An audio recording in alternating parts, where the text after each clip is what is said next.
tongue-in-cheek Slick and Shiny Productions once more stumbles our way through a maze of digital nonsense to bring you another look at the town of Derry, Pennsylvania, and we hope you enjoy it.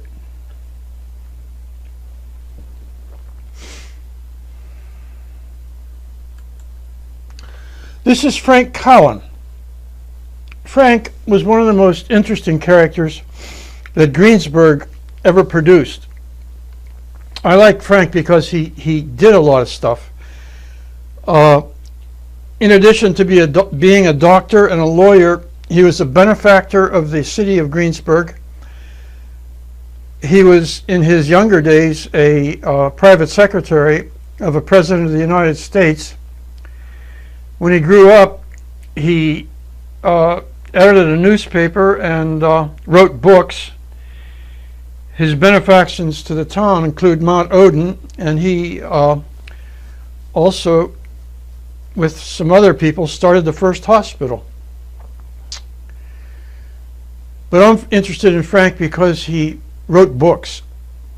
And one of the books he wrote had stories in, a story actually about Derry, what was going on out there when the railroad was built. That book was called An American Storybook. The event that was going on that Frank wrote about was the building of the Pennsylvania Railroad. This red line is what they were working on. That's the Pennsylvania Railroad, going through what is now Derry and Beatty, Latrobe, Greensburg out here.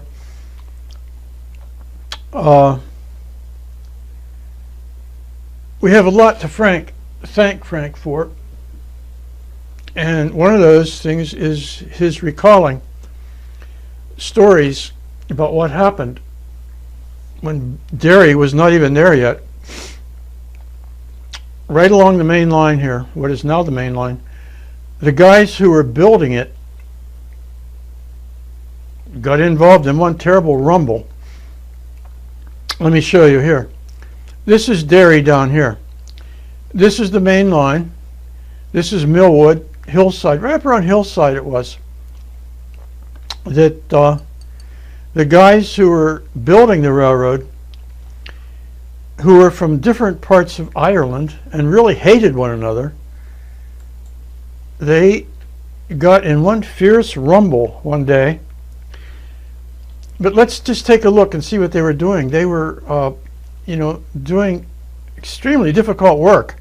They were young guys in their 20s and 30s, Irish immigrants. And for most of them, this was their first job in America. When McGee Run had to be put under the railroad tracks at Derry, this is the kind of thing that they would do. They had to build a culvert like this, with wooden centering, and they put stones on top of it, and then the railroad would go on top of that. I'm just trying to give you a picture of what these guys did. And my amazement is they had energy left over to get involved in this horrible rumble. This is building, or rather excavating a cut. It was a time when there were no there were no bulldozers, there were no earth movers, there weren't even steam shovels yet. There were just these Irish guys with strong backs and horse and mule carts. The guys had picks and shovels, and this is how they moved huge amounts of earth. And when the day was over, this is where they went to, a shanty town. It was a shanty town because these towns where they lived in had to move. When the project that they were working on along the railroad was finished, they had to move on to the next section to make another, put up another shanty. They had to take their shanty down, put it on the cart, and haul it along to the next section. This is another of those railroad shanty towns that were put up when the railroad was being built. This one's a bit more elaborate. It actually has a place that was built where they could have dinner. the contractor would put this up. These guys were from different parts of Ireland, probably divided into north and south. We had the Corkmen from one area and the Far Downs from the other area. And the contractors tried to keep these guys separate on different projects. But what was happening was the projects that they were working on were getting closer together. And it happened one day in July of 1852. It was a Sunday afternoon when they were off work. And it's amazing to me that they had all the energy left over, because this is what happened. Almost 500 of these guys, 200 and some on each side, came together and had this fierce rumble. I mean, people got killed, people got injured, and a lot of people lived to tell the story.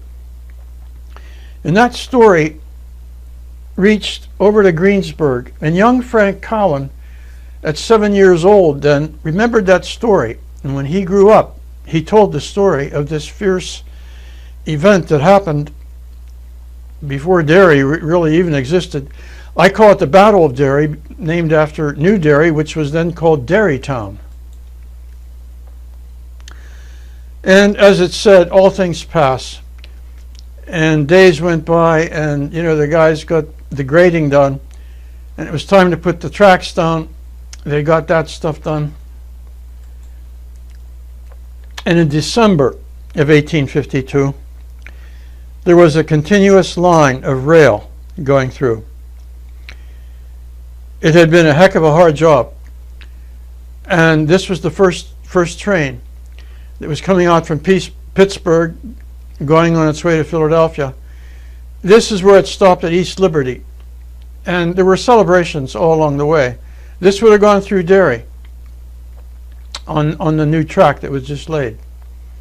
Beginning of the operation of the Pennsylvania Railroad.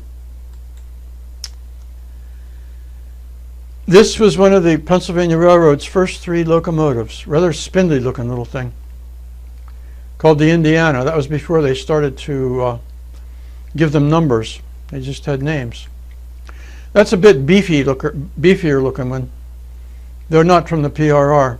What you can see about these things, when they have these big funnel looking stacks, this is when they were still burning wood, because they needed to have a screen up here to keep all the cinders and embers from coming out and starting things on fire,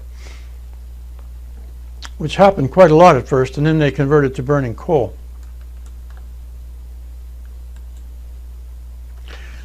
This also is from the world of Chestnut Ridge out there by Derry. I put this in just because it happens to relate to the area.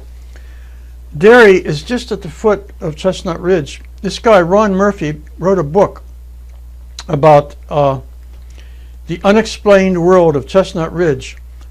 You might call the things that he's interested in as things that come into the category of paranormal. The things that scientists usually shy away from, and a lot of them try to pretend never happened. Things like ghosts and Bigfoot and all the things that don't seem to have any real explanation. Think of Kecksburg. I was surprised reading this to learn that Chestnut Ridge is known not just around here, but in a much wider context by people who study the paranormal. Ron Murphy makes the point that Chestnut Ridge is one of those places that, for one reason or another, it seems to give an availability of access to those events from the world that we look at as kind of strange or ghostly. Somehow, Chestnut Ridge is on one of those planes where these various planes of non-visible reality intersect to allow various things to come through and to happen. Ron Murphy at one point lived in Derry. He grew up in Blairsville, and he's been collecting the lore and legend of this stuff. And even in Derry, things have happened which are, you might call ghostly, and people from out there might tell you about it. Since we're not really talking about this in specifics, I'm going to move on because we're actually talking about more or less history, but that's history too. This is the main line once it was completed, coming down through Derry, with New Derry over here, which is actually Old Derry. This is Chestnut Ridge. This is the top of Chestnut Ridge. And this goes the whole way down into West Virginia. You never think of it. You think of Chestnut Ridge is just something that is specific to this area, and it's not. It runs down into the next state. Now, the next time we meet, which will be number 3, I want to show you some things about Derry. We'll get a look at it as it grew up. You know, in 1850 it didn't exist. And this is what it looked like in 1900. Look at it. I mean, here's the railroad coming through. And it's really grown up. You know, it's amazing how much happened in those 50 years. That's Derry of 1900. You know, when there was a roundhouse out there, the railroad was coming through, and all these things had happened. That's Chestnut Ridge in the background. And I think I've said enough for this one. So we'll see you again for number 3. And we say so long now for this one. Bye.